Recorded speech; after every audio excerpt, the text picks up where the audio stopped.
first newspaper in North America, called Public Occurrences, was first printed in Boston on September 25th, 1690. 4 days later, the British governor killed the paper for what were described as doubtful and uncertain reports. A century later, after independence, the First Amendment to the Constitution guaranteed a free press, a right often a matter of acrimony between journalists and government at times of war. During the Civil War, General Sherman complained that it's impossible to carry on a war with a free press.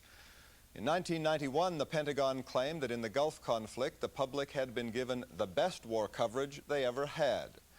A joint statement by the American Society of Newspaper Editors and Radio and TV News Directors said the press experiences of the Gulf War must never be repeated.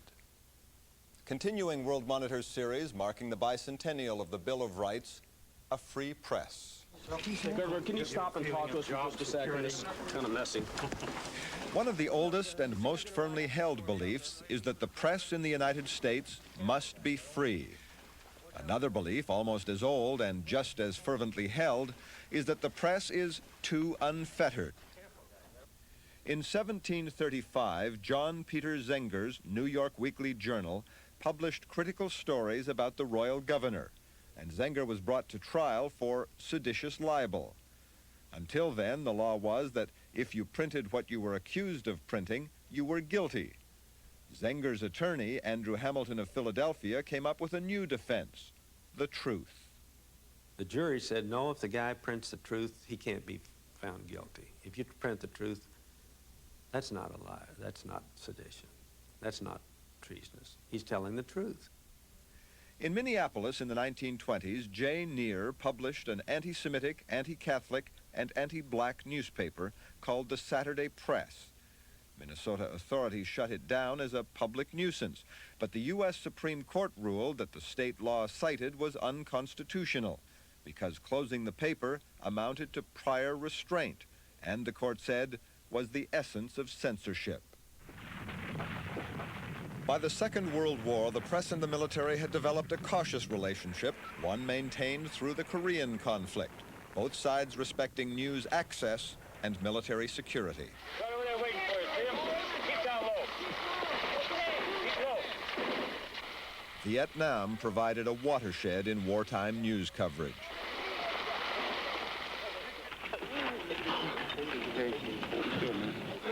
Keep it up. The war, which began in the 1960s, came to be known as the Living Room War. So graphically and quickly was it brought home. You lost any friends? Quite a few. We lost one the other day. Whole thing stinks, really. The U.S. military gave journalists extraordinary access to combat zones in Vietnam. When the war was lost, journalists were blamed by some for losing it. When U.S. military forces invaded Grenada in 1983, reporters were forcibly kept out and misled about combat situations.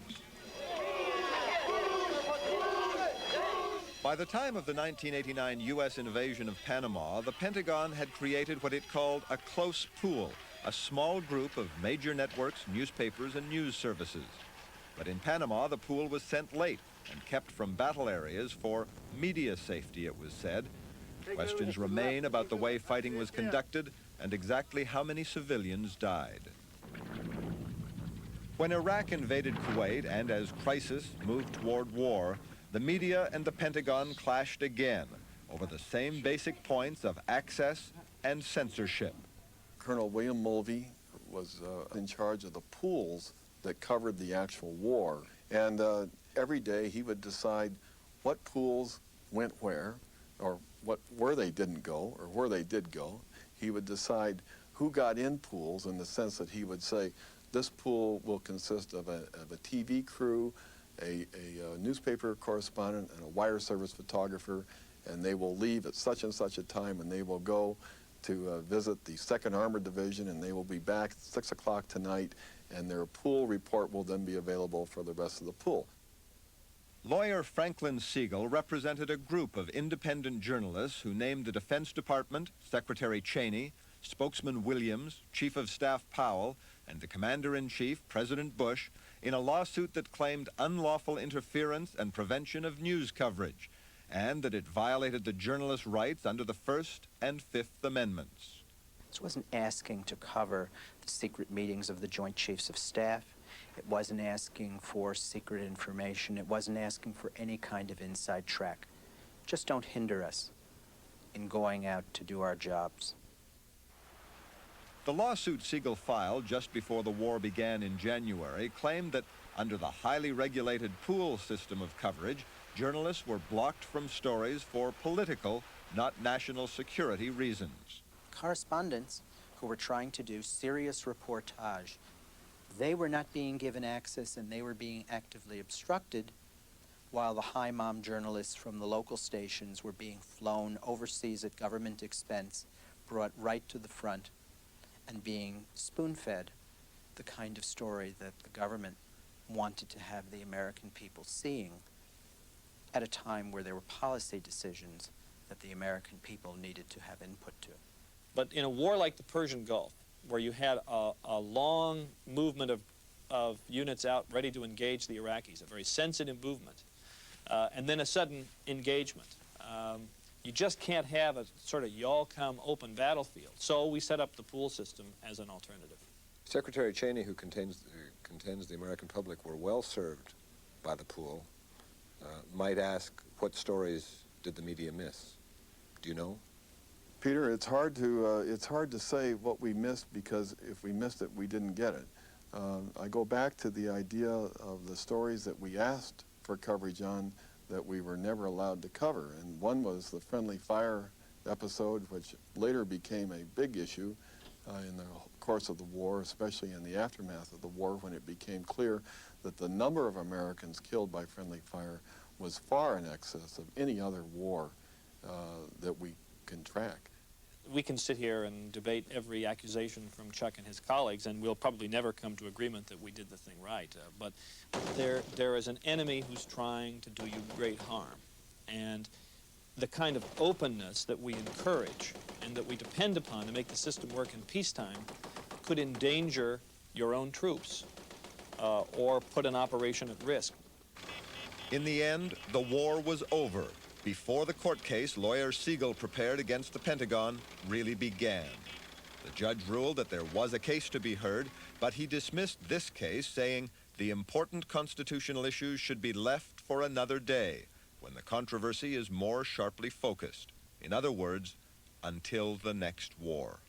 Well, in terms of a court case, it was a great victory. It stands as the only decision of its kind, and it basically disposes of some very fundamental constitutional questions in a way which I think supports the press and will put the press in a position to make a stand in a court in the future in a much more quickly than we were able to, should that occasion arise. It's impossible to predict where the next conflict involving U.S. forces might occur, or what rules the Department of Defense might want to impose on the media. Impossible to say whether there might be a greater balance between the coverage the military favors and the sort that journalists say was largely prevented by Gulf War restrictions. As the judge suggested, there's every reason to believe that the Pentagon will, again, claim its constitutional authority to provide for the common defense, to wage war, while the press again demands the First Amendment right to cover it. That's all for tonight. Tomorrow, personal privacy. Good evening. President Bush today vetoed a bill that would block the administration's ban on abortion counseling at federally funded clinics. In response, House Speaker Thomas Foley predicted that the president would suffer the first veto defeat of his administration on the abortion issue, that Congress would override this veto. But the House vote fell short by 12 votes of the two-thirds majority needed to override the president.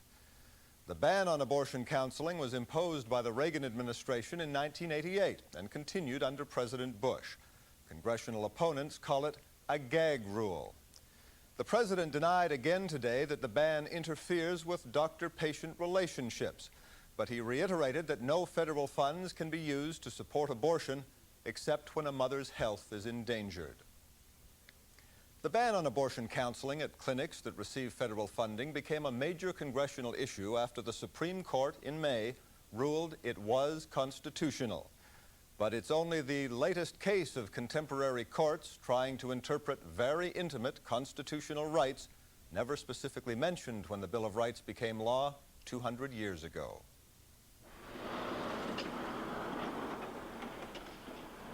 New Haven, Connecticut, 1961.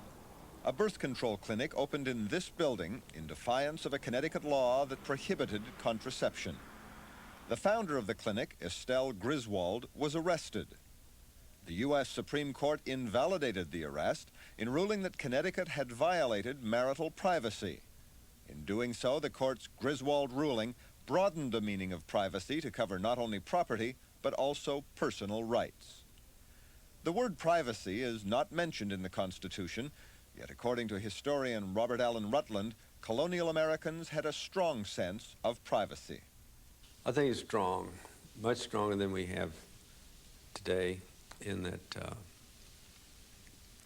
people held some things very sacred, their relationship within the family. What you did and said within the walls of your home were strictly your own business. The relationship between a husband and wife was something that we can't even comprehend how important that was. But privacy in general was very, very, very sacred in the 18th century. It took 2 centuries for the Supreme Court to get around to considering very intimate acts and relationships within the context of the Bill of Rights. Griswold is the foundation of modern constitutional rights of privacy. Griswold, think of Griswold as a rubber band. Griswold gets stretched out in 1973 to Roe v. Wade, covering a woman's right to choose whether and how to use her reproductive system. Roe versus Wade was an abortion case that turned on privacy. Viewed from another perspective, the issue was a woman's right to liberty versus the right of a fetus to life. Norma McCorvey. In 1969, pregnant and unmarried, the 25-year-old woman filed a lawsuit against the state of Texas on the grounds that a Texas law prohibiting abortion infringed on her right of privacy. And to protect her privacy, she used a pseudonym in the class action lawsuit, Jane Roe. Wade was the Dallas County District Attorney. It took a long time to get the case to the Supreme Court, more than 3 years. By then, Norma McCorvey had given birth. The child was put up for adoption. But in 1973, Justice Harry Blackmun, writing for the 7-2 majority on the Supreme Court, ruled that the 9th and 14th Amendments to the Constitution provide for privacy broad enough to encompass a woman's decision whether or not to terminate her pregnancy. Another more recently developed privacy issue concerns mandatory AIDS testing for health workers. A privacy quandary facing the law and health care all over the country. Where to draw the line between individual privacy and protection of life. One case in Omaha illustrates how compulsory AIDS testing falls on the fine line between the constitutional right to privacy and compelling public interest. Think you want some more? Yeah. The Eastern Nebraska Community Office of Retardation, known by its acronym NCORE, cares for mentally retarded men, women, and children, and gives adults job training. Rebecca DeMuth was one of the staff members who filed a privacy suit after learning about the new policy of mandatory AIDS testing. I was very angry when I read that policy. I received it at home over Thanksgiving weekend. I would have been tested for HIV and been waiting for the results of that test near Christmas. But her employers maintained the tests were justified. NCORE's lawyers argued that their patients, referred to as clients, needed protection in situations which made transmission of AIDS possible. A significant number of our clients were behaviorally involved, which in other words means they have behavioral problems along with their mental retardation. These clients act out, they get physical. There are violent confrontations resulting in scratches, cuts, bites, and there was a clear number of those. And historically, there has always been the specter of sexual abuse by a caretaker upon a mentally retarded client. I think there's a possibility of transmission in the right set of circumstances, no question about it. The federal court supported the staff members, and the U.S. Supreme Court, by declining to review that ruling, allowed the lower court's decision to stand. The ruling, as I recall, stated that the chances of a client receiving the virus through contact with another staff were extremely low, extraordinarily low, minuscule, and approaching zero. Justice Oliver Wendell Holmes suggested how concepts like privacy can evolve in law when he wrote, "A word is not a crystal, transparent and unchanging. It may vary greatly according to the time in which it is used." Okay, now this one's pulled apart. Now look, now separate it. A reminder that the Supreme Court has yet to interpret the precise limits of many rights, including privacy, in modern situations never considered by the men who composed 200 years ago the Bill of Rights. When we return, taking up where they left off.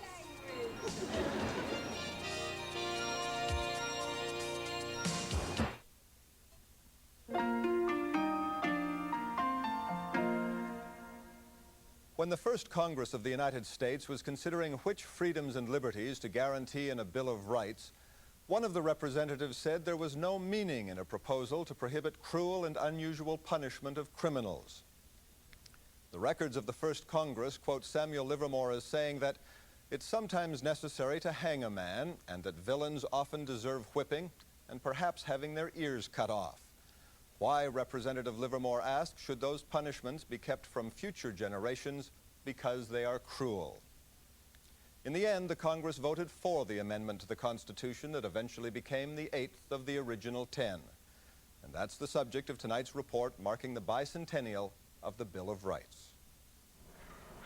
And keep in mind that he has leg irons and handcuffs on, and he's placed into the chair. A tour of Alabama's execution chamber, recorded by Swedish television. We have a team of correctional officers that are fastening straps on each side, another team that is... First used in 1890, advocates of electrocution maintained that it was not cruel, as the Eighth Amendment says punishment must not be, but humane and almost instantaneous. It became the most widely used method of execution in 20th century America, despite recurring accounts of slow and painful deaths, as in the Alabama electric chair built in the 1920s and nicknamed Big Yellow Mama. The doctors came in and they said that the inmate was not dead. And so the warden's orders was do it again. So that's what we did. In colonial America, tarring and feathering was thought suitable at times to graphically identify wrongdoers, but not with excessive cruelty. Their punishment was direct, and we would say harsh. But when the Bill of Rights says no cruel and unusual punishment, what they were talking about there was torture, not capital punishment. Capital punishment was established in every one of the colonies. They were talking about use of torture to extract confessions and that sort of thing. They did take a lot of ears off because, again, you find a person like that, you knew he was a criminal. They did slit nostrils a lot, too. That sounds bad, but it was another way of identifying people in what we would think of as a very cruel way. In the last half of this century, opponents of capital punishment argued not only the relative humanity of different forms of execution, but whether the death penalty was morally or constitutionally acceptable at all. In 1972, whether by noose, electric chair, firing squad, or gas chamber, all pending executions were stopped. The Supreme Court ruled that the death penalty, at least as it was ordered in the case of William Henry Furman, a black man convicted of murder in Georgia, was cruel and unusual under the Eighth Amendment, therefore unconstitutional. The court found that the pattern of sentencing men and women to death across the country was inconsistent, often arbitrary and capricious. The 1972 ban on the death penalty lasted 4 years. State legislatures changed their laws to comply with the 1976 ruling by the Supreme Court that the death sentence was not in itself cruel and unusual. The court said it could be imposed so long as judges and juries considered not only the crime, but also the character of the individual offender and mitigating circumstances. Capital punishment was constitutional again. But debate about just what constitutes cruel and unusual punishment has not been limited to the death penalty alone. Tougher sentencing, particularly for drug crimes, is gaining support. We consider these people who delve into large amount of drugs committing the same kind of crimes that murderers commit. In fact, in many respects, they are more dangerous than a single murderer who might kill one person. A drug dealer spews out his poison throughout society and affects layer after layer of our society, in fact, affecting even the unborn children. Running a red light at this intersection in suburban Detroit in 1986 triggered a chain of events which led to a major Supreme Court ruling on the issue of severe punishment for serious crimes. The driver was Ronald Harmelin. We stopped Mr. Harmelin, walked up to the car, got the normal ID, the driver's license and things. He advised us he was carrying a gun. He got out of the car, and we started to pat him down at that point. There were bulges in his jacket. We were concerned for the weapons, and we started patting him down. Did you have reason at that point to believe that drugs might be involved? No, we did not. But during a search of the car trunk at the police station, 672 grams of cocaine, about 1.5 pounds, was found. Ronald Harmelin said he was delivering it for a friend. He said, "Here, would you deliver this package for me and you can make some money?" And at the time, I was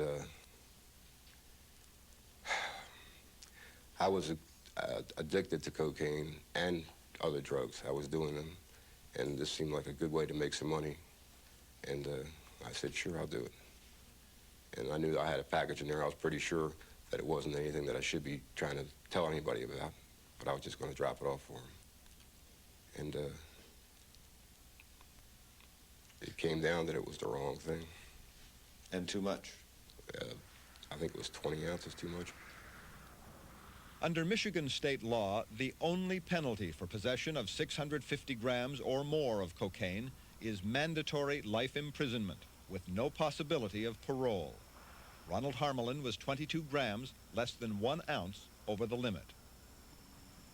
He was convicted, and Harmelin sentenced to life behind bars with no provision for eventual release under any condition was upheld by the Supreme Court, despite the argument by Harmelin's lawyer, Carla Johnson, that the sentence constitutes cruel and unusual punishment.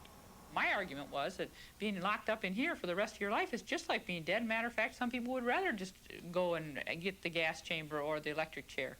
Imagine being in here the rest of your life, locked up. The Supreme Court ruled in a 5-4 decision that while such a severe penalty might be unconstitutional for some crimes, Michigan's penalty was not inappropriate for the amount of drugs involved, even when it was applied to a first offender like Ronald Harmelin. I don't believe in people that are first-time offenders possessing 650 grams of cocaine. What they really mean to say is, this is the first time I got caught, and I don't think we in law enforcement have to reward criminals for being able to escape this detection. Michigan's 650-gram drug law is the toughest in the country. Ronald Harmelin is one of more than 150 drug offenders now in Michigan jails for the rest of their lives. That penalty is inconsistent, defense lawyer Johnson says, with those for convicted rapists, murderers, and armed robbers, who, however severe their sentences, still have the possibility of parole or eventual release. I meet a lot of criminals of all sorts, and there are murderers and rapists and armed robbers who I don't want to be in the same room with. And if people were allowed to meet Ronnie Harmelin, they would see that he's just not a dangerous person. Unfortunately, I had a weakness at the time for doing this drugs and made me make a few bad choices. But I don't think I deserve to have a mandatory life sentence. I'm not a threat to society, and I'd really like to get a chance to rejoin society and become a positive, contributing member of it again. But in June 1991, the Supreme Court ruled that there is no rational way for judges to assess whether sentences are disproportionate to crimes in different communities in different states, that the choices are for legislatures, not courts, to make. Deferring to state rights, Justice Antonin Scalia wrote, "The members of the Michigan legislature, and not we, know the situation on the streets of Detroit." For Ronald Harmelin, the only hope of leaving prison before he dies is not the Eighth Amendment, but the possibility of a change in the Michigan law. And that's all for tonight. Tomorrow, protecting the thought that we hate. Good evening. A new civil rights bill containing job guarantees for women and minorities, making it easier to sue for job discrimination, became law today. Last night, a draft directive circulated to federal agencies in the President's name ordered the phasing out of preferential hiring and promotions for women and minorities. Civil rights leaders and congressional Democrats attacked the directive, saying it undermined the very affirmative action law that Bush was to sign today. By the time President Bush signed the new law this morning, White House spokesman Fitzwater had said that the draft had been widely misinterpreted, that the president hadn't seen it, and that he ordered it revised when he did. And the president stressed that although he opposes quotas, he does support affirmative action and the bill he signed into law. The controversy is a reminder that interpretation of the basic constitutional right of equal opportunity remains contentious, as does the matter of free speech as expressed in art. Tonight's World Monitor report marking the bicentennial of the Bill of Rights. You say this country is based on individual liberty, Tell me on the freedom, founding fathers on had in rights mind of flag democracy. burning. And you say, why aren't you wearing your uniform? Why aren't you wearing your uniform? Americans, perhaps more than any other people, claim the right to express a view in any way they please, even if the opinion is unpopular or offensive. I'm a Vietnam veteran, and I am burning this flag. And then still they speak out. Churchill described the United States as the land of free speech. Nowhere, he said, is speech freer. Stop shoving your flag down my throat! The widely held belief that the freedom to speak out and express ideas is a fundamental right of a free people has deep roots in early America. I think in the context of the First Amendment, free speech and free press were mainly there to keep the people well informed as an electorate. The idea that they all expressed the minute the convention was, this system will work if we have an intelligent electorate. How do we get that? We open up the avenues of expression. So it was part of political education. In 1919, Justice Oliver Wendell Holmes drew a line beyond which speech cannot go, when he wrote, "It creates a clear and present danger to government." There have been attempts to stifle speech or artistic expression when displays and performances in all forms were viewed by some as obscene or sacrilegious or unpatriotic. Senator Jesse Helms has led several legislative campaigns on Capitol Hill intended to deny federal funding to any individual or organization that creates what he considers patently offensive works. There's countless homoerotic movies produced with subsidies from the taxpayers of the United States. Photographs, film festivals, paid for by the American taxpayers, at least in part. Oh, the so-called gay and lesbian film festivals. Whew. In 1989, Congress passed a law ordering the National Endowment for the Arts to deny grants to any group producing work that it, the NEA, considered to be obscene. The NEA asked applicants to sign a non-obscenity pledge. Many applicants did sign, but two Southern California organizations, the Bela Lewitsky Dance Company and the Newport Harbor Art Museum, refused on principle. Our museum felt that that restriction constituted an infringement on the museum's basic institutional integrity to decide what art the museum was going to show. And for that reason, the museum initially determined that it would reject the grants. The museum decided to go to court to challenge that certification issue. The principal basis for our legal challenge was the First Amendment to the United States Constitution guaranteeing free speech. The museum's lawsuit was joined in a federal court with a similar one begun by choreographer Bela Lewitsky, who had asked the organization People for the American Way for legal assistance. The Congress of the United States needed to know that they were not acting with immunity by enacting these types of content restrictions. They needed to know that if they continued this nonsense, that they would be hauled into court and the challenge made based on the Constitution and the First Amendment. I cannot tell you how personal this was. This was my gut response to history as I knew it to have occurred earlier. The alarm with which I viewed it as being, this is too familiar. Familiar in what way? In that it repeats other such censoring activities in different eras, at different times, and with ostensibly different purposes. For instance, I lived through, as a very young woman, I lived through the Federal Theater. And the Federal Theater was killed in direct proportion, I believe, as the writers in particular grew more specific about what they felt was a social issue that should be addressed. And Congress became more acutely uncomfortable with this. And Federal Theater was dismembered limb by limb.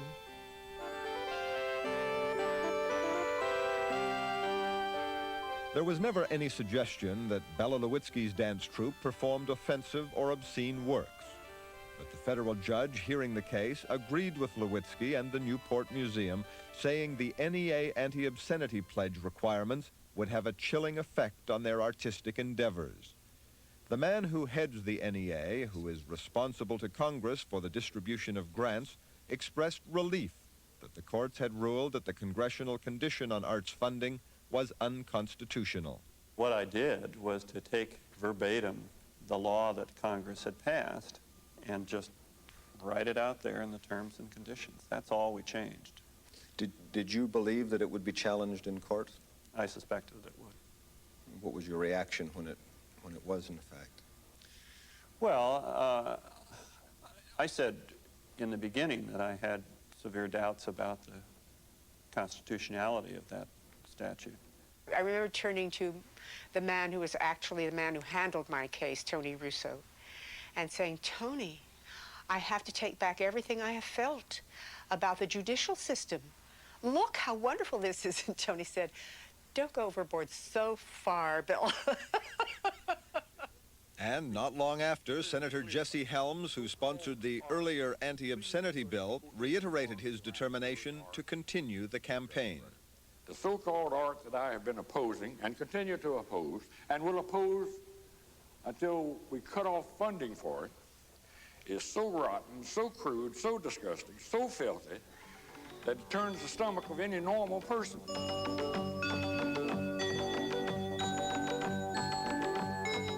But for now, Bela Lewitsky and the more than 4,000 other art groups and individuals that shared a total of $175 million in 1991 received their money without anti-obscenity strings attached. Do you think that in achieving your victory, that freedom of expression is forever safe now in America? Oh, freedom of expression is never forever safe anywhere. Freedom of expression is hard won and must be fought for over and over again and will be challenged forever and forever. And each time it is, Lewitsky says, artists must claim, as every citizen may, the right to speak freely through their work. When we return, creeping to safety and other news.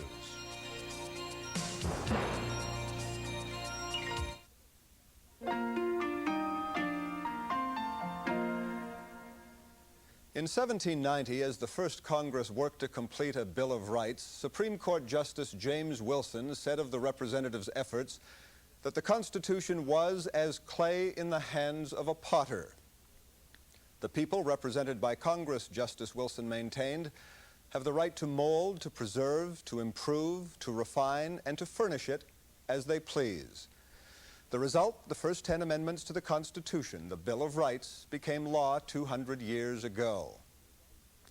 Completing World Monitor's series marking the document's bicentennial, a reminder that it is the so-called majestic generalities of the Bill of Rights that allow its enduring relevance.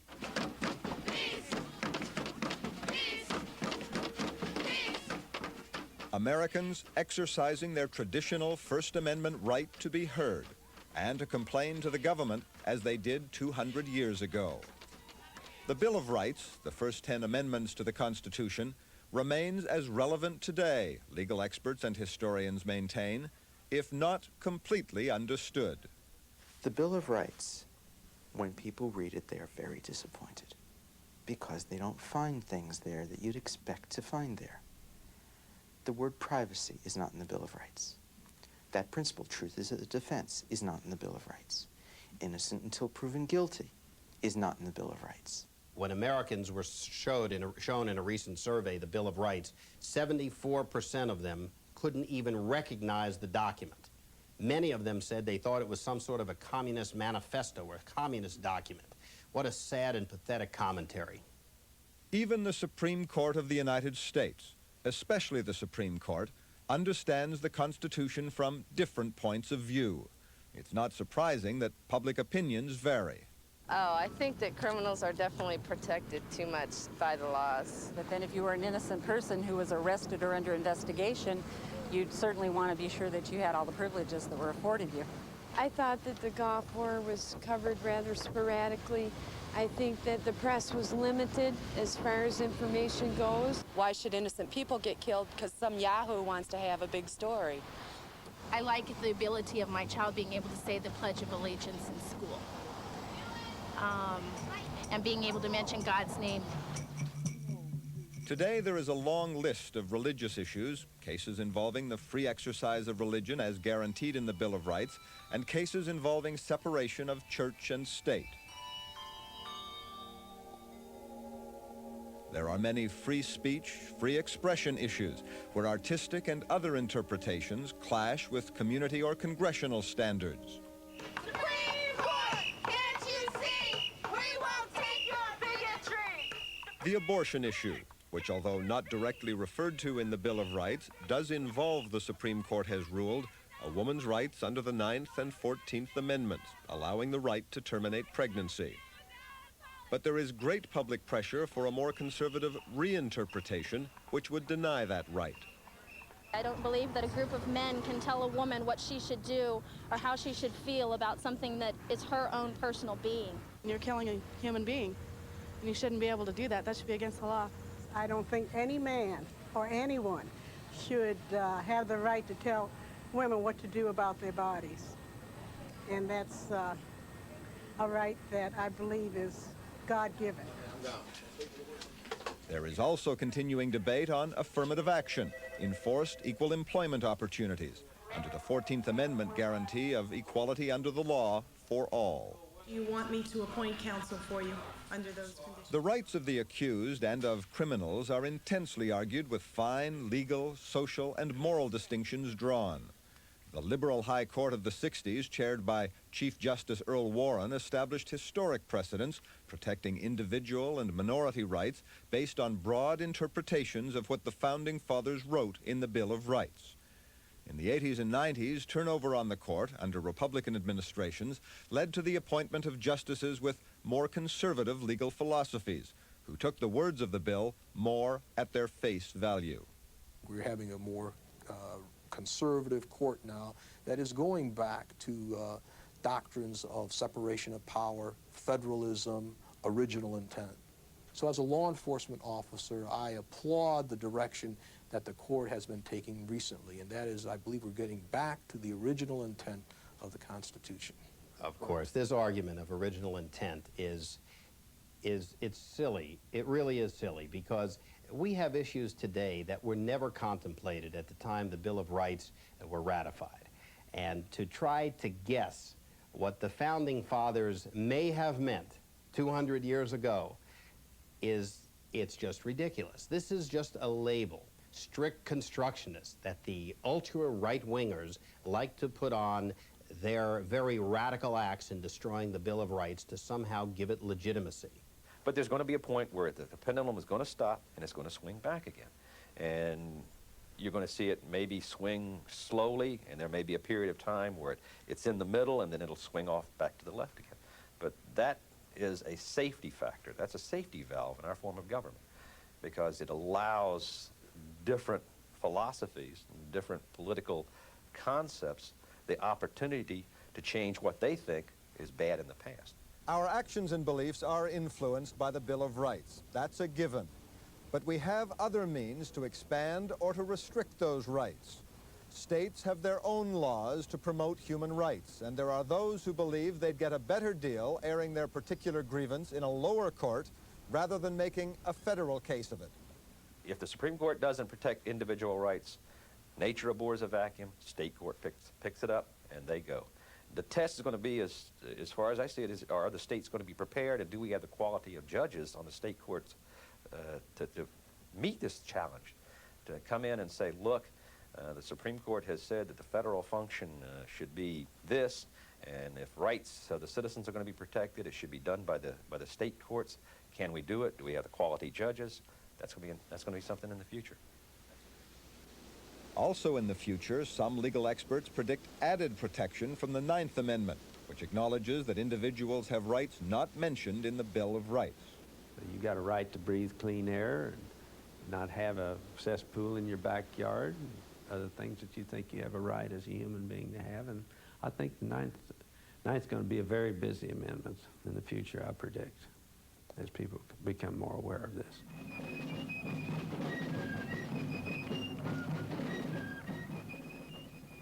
The Bill of Rights today, as it did 2 centuries ago, helps to define Americans as people protective of their rights, even when those rights are subject to different, sometimes opposing interpretations. It is agreed that everybody needs these guarantees. The test of a free people is whether or not the lowest order is entitled to the rights of law. That's a fundamental test in a free society. So the dregs of society have to have the same protection as a rich guy. If they don't, then the society is not a free society. It was and is a revolutionary idea, a nation governed by majority rule, a government of the people. And that government's highest principle, the Founding Fathers agreed, is to protect the minority, even a single individual, from the tyranny of government. And that's all for tonight. Next week, Crazy in Warsaw. I'm Peter Kent in Boston. For everyone with World Monitor everywhere, good night.